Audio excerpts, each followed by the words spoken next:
আমাদের বাস মালিক সমিতি যারা আছে, আমরা যে আন্দোলনে নামছি, এই আন্দোলনে সবাই একতাবদ্ধ। আগামীতে আমরা কঠোর আন্দোলনে যাব।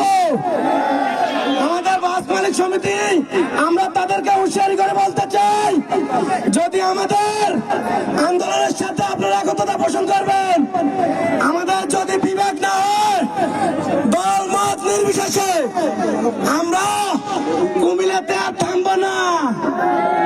থানা বন্ধ হয়ে যাবে নি ভাইয়েরা। আমাদের আগামীকালকে বেগমগঞ্জ চৌরাস্তা আমাদের বিক্ষোভ মিছিল আছে।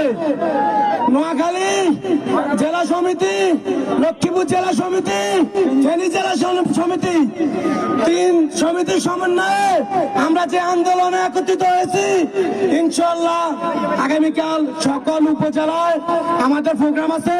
সবাই সকল উপজেলায় আগামীকালকে বিক্ষোভ সমাবেশে যোগদান করবেন ইনশাআল্লাহ। এবং আমি আসসালামু আলাইকুম।